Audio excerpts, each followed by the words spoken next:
વાંચશું. સમાંતર શ્રેણી છે 5.3નો કેટલામો છે સમ 15મો. નિર્માણ કામ માટે થયેલ કરારમાં નિશ્ચિત તારીખ કરતાં વિલંબથી પૂરા થતા કામ માટે નીચે પ્રમાણેના દંડની જોગવાઈ છે.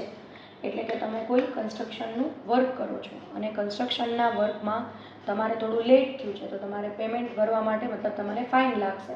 તો ફાઇનમાં પ્રથમ દિવસે તમને 200 રૂપિયાનો દંડ થશે, બીજા દિવસે તમને 250, ત્રીજા દિવસે તમને 300 રૂપિયા. તો આ પ્રથમ દિવસ છે એને આપણે પ્રથમ પદ તરીકે લઈએ અને શરૂઆત આપણે શું કરશું? નોટ્સ બનાવવાથી.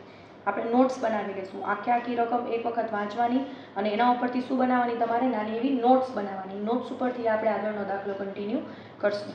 શું આપ્યું છે? A = 200. તો અહીંયા રહેશું આપણે A બરાબર 200. મને કેમ ખબર પડી કે A બરાબર 200 છે? તો કંઈ કીધું છે પ્રથમ દિવસ માટે, બરાબર છે. ત્યારબાદ બીજા દિવસ માટે જો આમ ન ખબર પડે તો તમે એવી સમાંતર શ્રેણી પણ સાઈડમાં બનાવી શકો.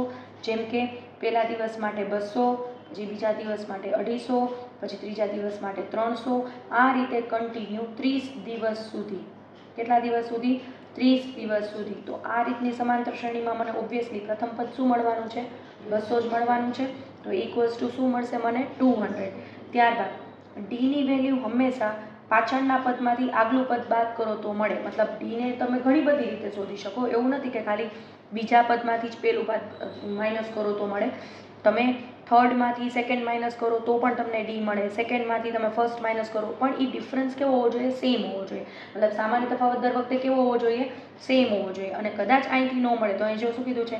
રકમ આગળના દિવસ કરતાં 50 વધુ છે તો અહીંથી પણ 50 મળશે. અને એવું ના મળે તો A2 માંથી A1 એટલે કે આને આપણે A કહેશું, આને A2 કહેશું અને આને A3 કહેશું. તો ડી જે છે એને સૂત્ર પ્રમાણે આપણે શોધવાનો પ્રયત્ન કરીએ તો A2 - A એટલે કે 250 - 200 = કેટલા આવશે? અહીંયા 50.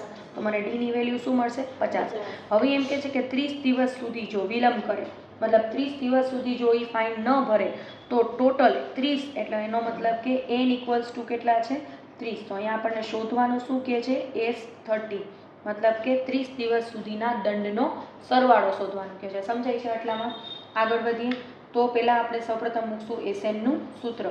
SN બરાબર n/2 બ્રેકેટમાં 2a + n - 1 bracket over d big bracket over. હવે S અહીંયા nની વેલ્યુ આપણે શું મૂકવાની છે? 30. તો અહીંયા મૂકશું આપણે 30. n = જો અહીંયા n બરાબર 30 મૂકો છો તો અહીંયા પણ n બરાબર શું મૂકી દેવાનું? 30 2 બ્રેકેટ સ્ટાર્ટ કરીએ 2. એની વેલ્યુ કેટલી આપી છે? 200. તો અહીંયા a છે એ આપણે કેટલા મૂકી દઈશું? 200 પ્લસ અહીંયા જો તમે 30 મૂકો છો n = અહીંયા તમે n = 30 મૂકો છો તો અહીંયા પણ n = શું મૂકવાનું? 30. તો અહીંયા 30 - 1 અને ડીની વેલ્યુ આપણને મળી છે. કેટલી છે ડીની વેલ્યુ? 50. તો અહીંયા મૂકી દઈશું આપણે બ્રેકેટની બહાર 50 અને બ્રેકેટ ઓવર. હવે અહીંયા તમને ક્લિયરલી દેખાય છે કે 15ના ઘડિયામાં 30 આવે તો 15 દુ 30 ઉડી જાય તો અહીંયા આવશે 15. તો અહીંયા 15 રહેશે. ત્યારબાદ 200 અને 2નો શું કરશું આપણે? ગુણાકાર. તો 200 દુ શું થશે? 400 પ્લસ 30માંથી 1 જાય તો 29 અને એને ગુણ્યા કેટલા આવશે? અહીંયા 50. હવે ત્યારબાદ 15 400 પ્લસ 29 ગુણ્યા તમે 50 કરશો એટલે તમને મળશે 1450. બરાબર છે? આનો ગુણાકાર કરી લેવાનો 1450. ત્યારબાદ 15 1450માં આપણે 400 પ્લસ કરશું એટલે 1850 બ્રેકેટ ઓવર અને 15 ગુણ્યા 1850 કરશું એટલે 27750.